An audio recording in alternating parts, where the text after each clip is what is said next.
Must have been about a year ago now when I took this picture. I went up to the local fields to see what I could capture, but as you can see it's a very grey day. I took some pictures of some leaves and I found these red berries shortly after the leaves and decided to snap a few pictures of these berries, and it was okay. But how do you take a mundane picture and turn it into a more artful picture? Well, that's what we're going to do in this video. We're going to take this image and try and make a piece of art out of it using Lightroom and Neo. Hi guys, quick video. I normally tend to go through these Lightroom edits and stuff really quickly, so you can always watch it again, pause it and stuff like that. I do tend to work pretty quick, it's just the way I work really. I'm going to show you how I can go from this sort of mundane looking picture to something more like this.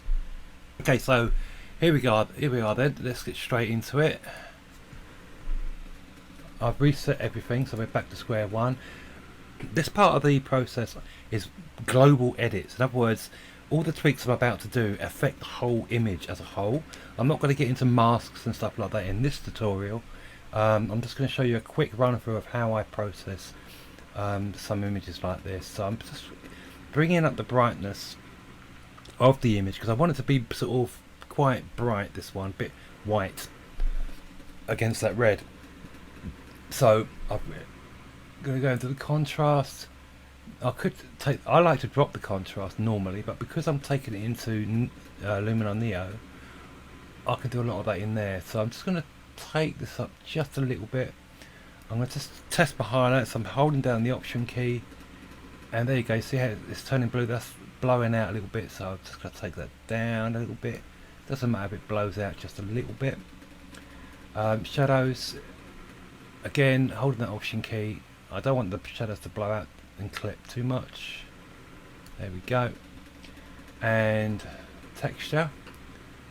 This is always fun. I like to drop the texture, believe it or not, but in this case I'm going to bring the texture up a little bit. I'm even going to raise the clarity, even though I do like to drop the clarity normally. I'm working complete opposite because I know I'm going into Neo. I'm going to leave the dehaze alone. I'm going to up the vibrance a little bit because I want those yellows in the background purposely to pop, because I'm going to be putting an overlay on top and I know I'm going to be doling down that background a little bit. So there we go, and I don't really need to do anything else to this image because I know I'm going into Neo. So let's do that. Let's right click this now and go to edit in Lightroom and Neo. I normally up my resolution to at least 360. I'll just do that out of habit, and it's going to be creating a virtual copy, so let's do that.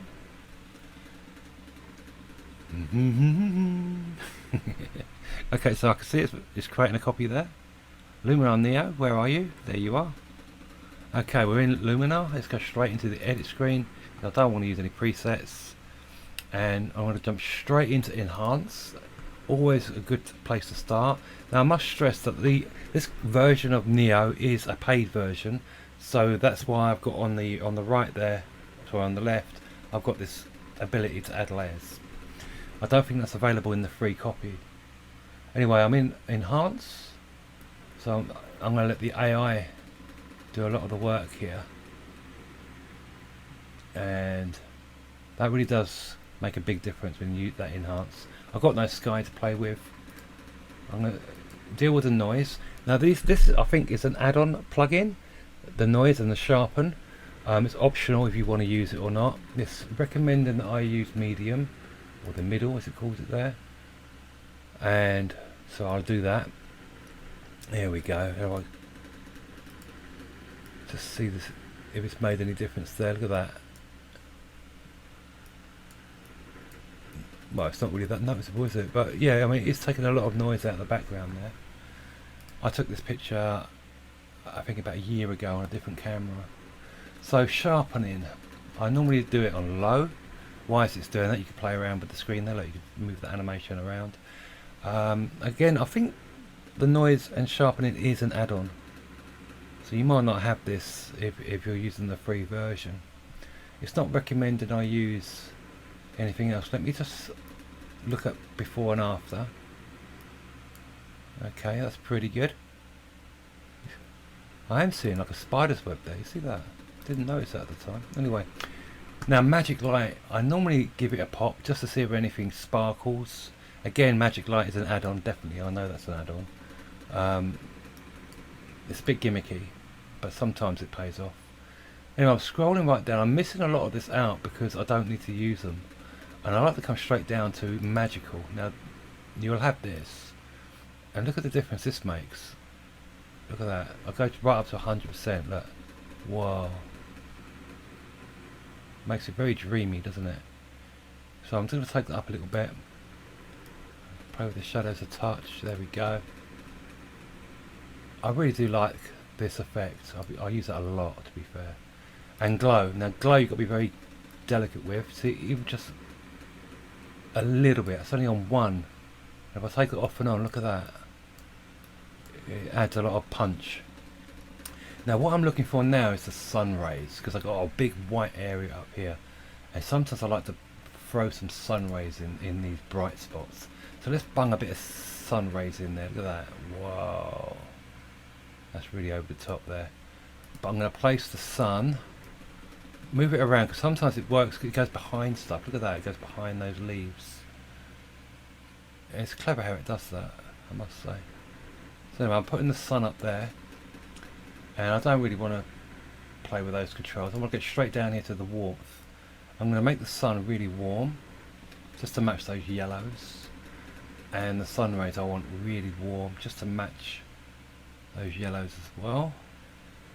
There we go.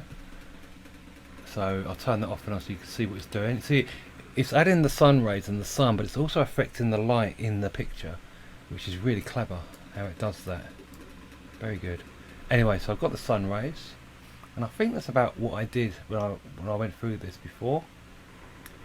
So now we can run onto the texture overlay. So let's come over here, press the plus, and I think I used this one. So I'm just trying to mimic that one I showed you. So here's the overlay. I'm going to make it fill. There we go, like so. And I'm going to go through the blend mode, just like you'd do if you was in Photoshop doing this. Now, soft light's normally a good one, but just I'm going to make it punchy a little bit more by using overlay, because you can see more of that texture. And you can use this occupancy here to take it down a little bit if you want. But I do want to see some of that texture there, so I'm going to bring it to about there.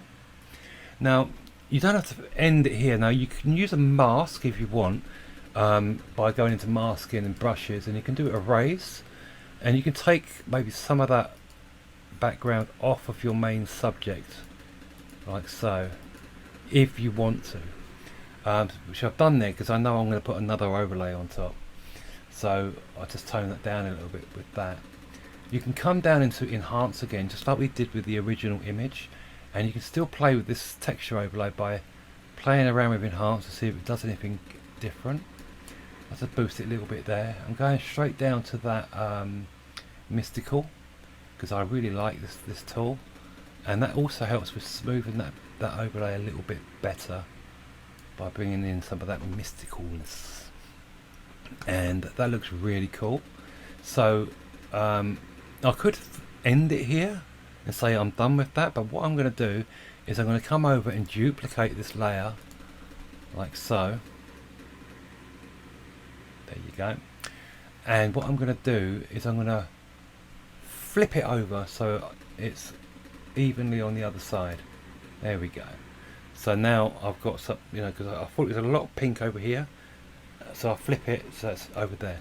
So I'm going to go to mask just to double check that, see how it also flipped the mask. That's not good, is it? So I'm just going to take some of that mask off there, and I'm going to paste some of that mask back in here like so. It's a bit not very feathered there, is it? So back to the erase there. So there you go. So because I duplicated the original it also duplicated the mask, which is not a good thing. I wish they'd fix that. Anyway, I can come back down to enhance if I want to and play around again with that a little bit, but I think if I go to edits, you'll see that it's also duplicated the edits I did anyway, so I didn't have to go down through all these. So I know I moved really quick, but that's just how quick and easy this is. So I'm going to call that done. Oh, the vignette. Let's go back to the original image there. So I've clicked that, and we're going to come to the vignettes, and we want to make it white because I want to make it sort of really dreamy. And in advance here, I'm going to feather that white quite a lot, like so. And I'm going to click here to choose the subject, because that's going to move where the vignette is. You can do this in Lightroom, but whilst I'm here I might as well use it. And I can also highlight this like a spotlight, and you can do that in Lightroom as well by using two masks. And here it is here, inner lights. See, I'll take it over the top there, look. So just a little bit. There we go. So I've taken that background, I made it all really dreamy, and the sun rays you can't really see that much, but it is there and it is making an impact. So let's have a look at the before. There you go. And after. That's really good, isn't it? Very dreamy. So I'm going to say OK to that. Apply that. And it's doing its magic now, and it put it back into Lightroom. Like so. There we go. So let's see if it's close to the one I did earlier. Yeah, look at that. It's not much different, is it? Oops. Hang on. Let's do this right. Right, that's the one I did earlier. And that's the one we just did, I think. Yeah. So, what did I do different though? The one I did earlier, I didn't mask the background off of the main subject. That's why they look a bit more dull, but I can fix that as well. But the one we just did, this one, I had masked out the background overlay off of them to make it a bit more punchy. So if I take that over to the print module now, there you go, that's what it looked like on the wall. I know I moved really quick, just watch it again, but it really is just about playing around and experimentation. That's the best advice I can give. You can watch all the videos in the world, but where you're going to really learn this is just through having a play. And it's good to know what you can do, I agree, but you don't have to follow my steps exactly, but at least it gives you a guide to take it, do the adjustments Lightroom, go to somewhere like Lightroom and Neo, and you have a play, see what you can come up with. It's really good, and you'll learn a lot more just by playing around. Anyway, hope you enjoyed that. Talk again soon. Be good out there.